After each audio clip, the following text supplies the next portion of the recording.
So actually what I plan on doing in Vegas is going out into the desert and shooting. Really? What do you want to shoot in the desert? Well, I can't really tell you that now, can I? I guess not. What happens in Vegas stays in Vegas.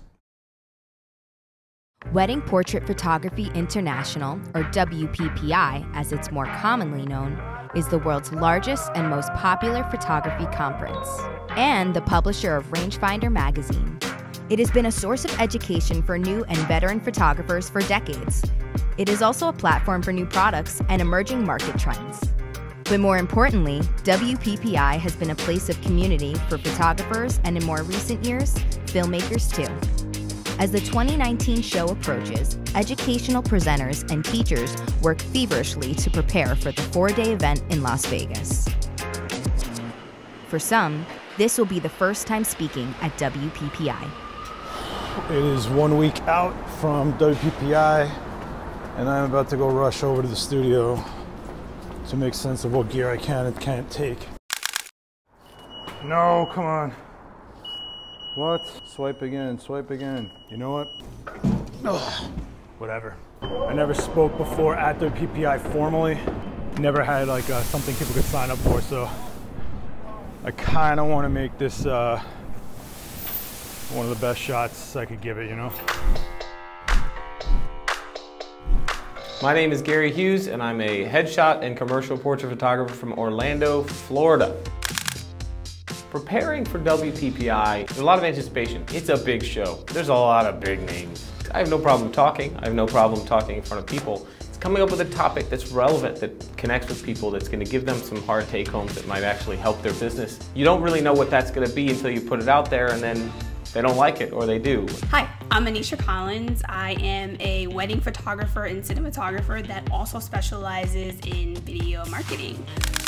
I'm a big organizer, big on prep, so I have templates that I use and kind of tweak around. And honestly, at the end of the day, sometimes I end up just speaking like this. My name is Cadena. I'm a photographer based out of New York City. I barely have my presentation done, and I know after I get it done, even though I'm a week out, I would change it within a few hours before I get on stage, which is crazy.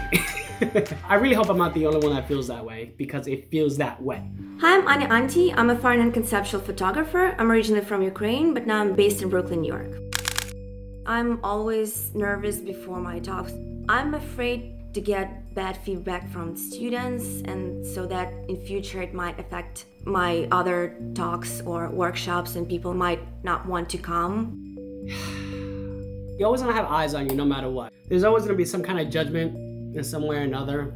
You know, how you look, how you dress, how you present, how you speak. It's hard. It's nervesome. Right before I get up to talk, I'm usually a mess because I'm just trying to get everything put together. Did I do everything? Did I put all the right information in there? I'm pretty excited to be part of it because I feel like I get a chance to have my voice out there and get a little bit of recognition as far as my abilities, and it's also just a lot of fun to shoot live, you know, and make something happen in front of people. I just want to see people leave my workshops amped, psyched, and just ready to shred and not have any doubts as far as their capabilities, what gear that they think they need, that they might not need, that they can just make something happen with what they have and just grow with it. Preparing for WPPI, most of the time it's about the wardrobe and the shoes. You know, there's weight loss things that go into effect several months before, facials that happen, there's shopping. Preparing for WPPI is just preparing for the biggest family reunion of the year. For photographers chosen to speak and present at WPPI, it's considered a high honor. So how can we fix this? One more shot, real quickly like that. One that is not taken lightly. When I first found out that I was going to be speaking at WPPI, I was kind of like, whoa. I've always wanted to go to WPPI and not even to teach. So the fact that I'm kind of like fulfilling what's on a bucket list, and then I get to do something I really, really love, which is talk about video marketing, like I wish I could like spin around. Hey.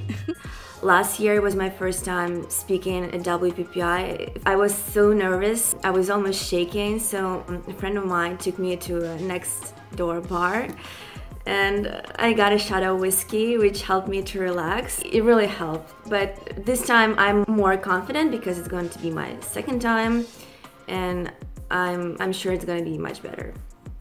I think probably the worst thing that could happen in my speech is me leaving my fly open. I tend to do that from time to time, I just forget. And I gotta pull one of those sneakies, you know, you just kind of looking around and making sure everybody's looking while you pull it up. Hopefully that doesn't happen, but it's probably the worst thing that could happen.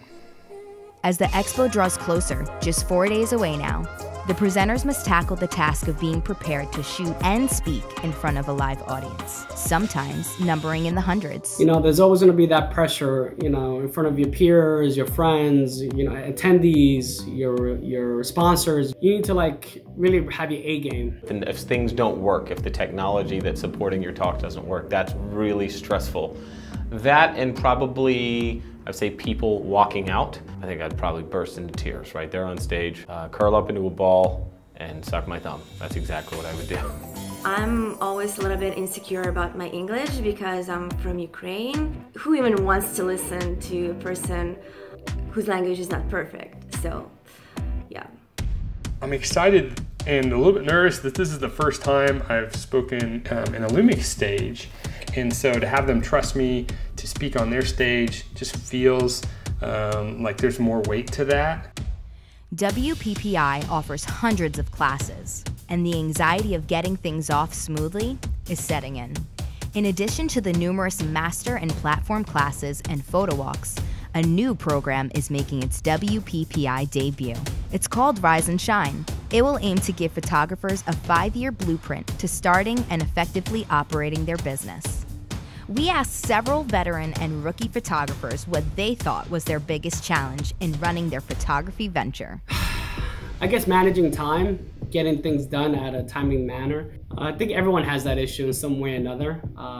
Making sure, hey, you know what? I'm done at 7 p.m. I'm gonna spend time with family. I'm gonna go see my mother. Maybe a little zen for myself. Visioning for the future, putting it all together, you know, you spend so much time as a creative and as a business owner treading water, trying to pay the bills and be successful, that it sort of takes a lot of effort to step outside that and look at what you're going to do when you go down the road. So I'd say most of us just want to do what we love for a living, and making a living at it can be hard, for sure. We also asked these photographers what they thought was missing from WPPI in recent years, and what could be done to improve the show overall. What is missing from WPPI? More business content. More people are missing. I think over the years with digital technology and where we are with online learning, people have gotten away a little bit from actually going to live workshops and conventions. But there's nothing like connecting with people in the industry. There's nothing like being at the trade show. Like, we should be 50,000 people at WPPI. If I had it my way, we'd be 50,000 people at WPPI. I think it'd be nicer to have everything more closer in one, like just back in the day, like MGM, everything was in one spot. It was awesome.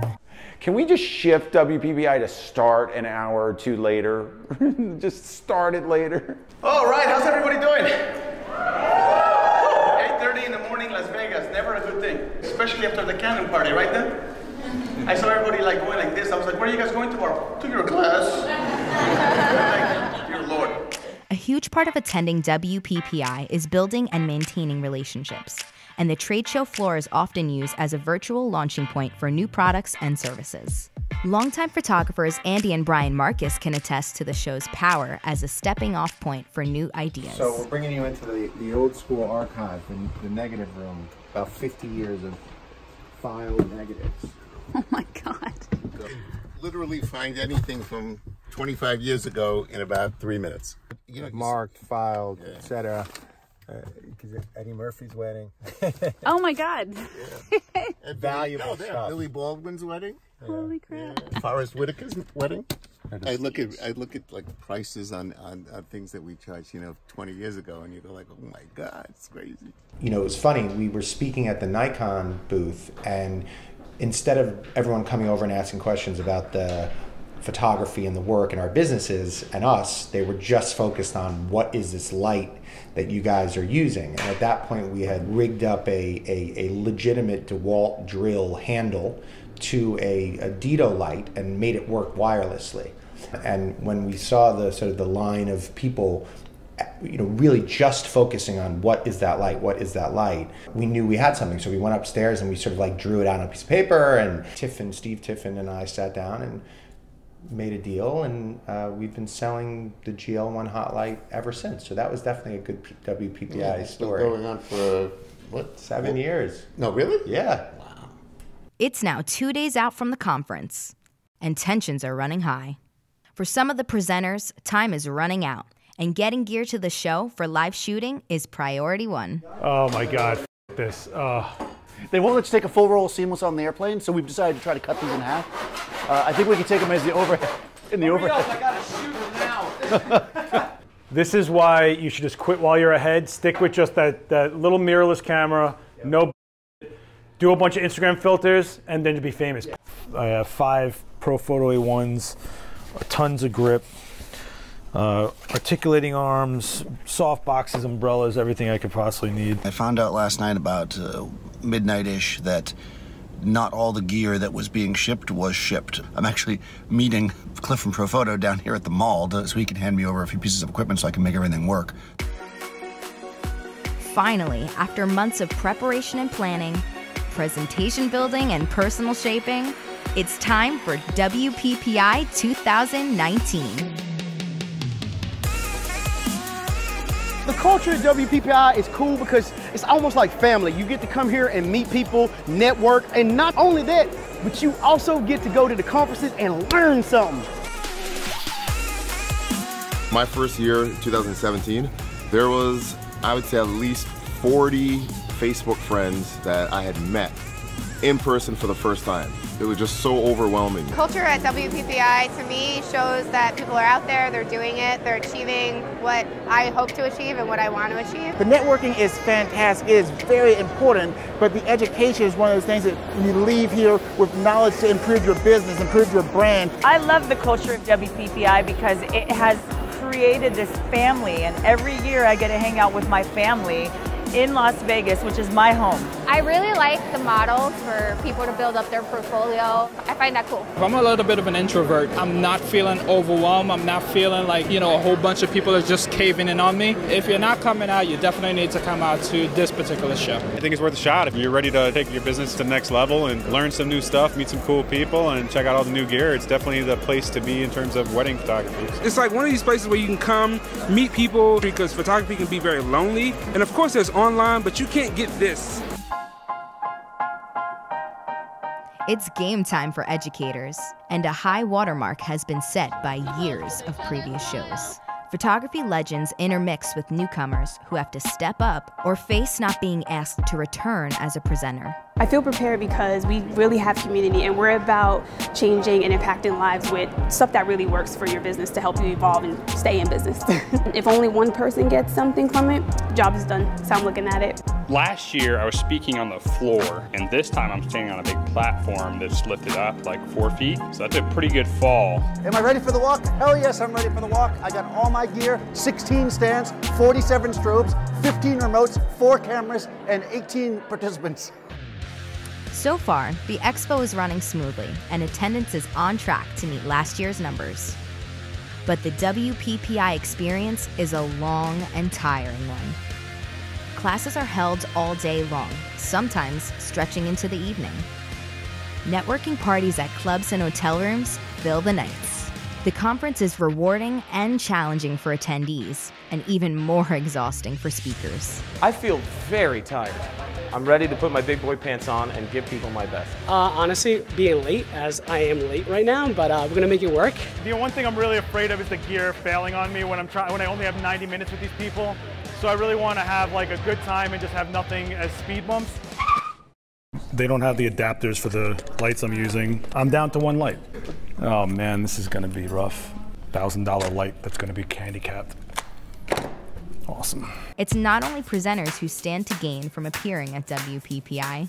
For exhibitors and product manufacturers on the trade show floor, it's a unique chance to engage in the culture an essential element in today's marketing world. You know, it's all about the interconnectivity of people and people. It's about getting to know what your wants and desires are, what your stumbling blocks in business are, how we have solutions for some of those stumbling blocks. 90% of the great ideas in bags come from people who shoot looking to solve a problem. So they come and tell us our problem, and we try and solve it with bags. You can talk to people on the phone or you can chat with people online, but that's no substitute for face-to-face interaction. I think WPPI is in a transitionary period this year, and I'm really looking forward to see what happens in the years to come. I think one of the funnest stories is just last night. We rented a suite at the Luxor, and we were expecting like 70 people, and there ended up being a little over 300 people in there. We got shut down. The GM came in, threatened to ban us from the hotel, so we had to just like shut it down and go home. Good to see new people coming in. It's great to see the show growing, to see some changes happening. With the 2019 show in full swing, Sweet Relief is on tap for educators who are finishing their talks.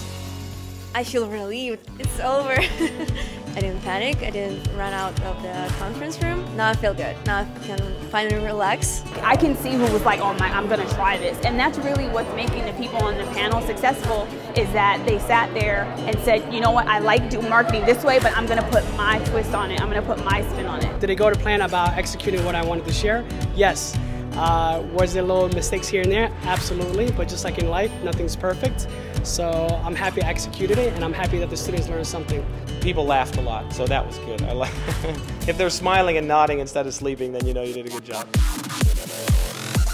WPPI 2020 is right around the corner. If you would like to be a part of this legendary photography conference, it is not too late to register. Classes and photo walks do fill up fast, so act now and join in on the fun, excitement, and educational excellence that is WPPI.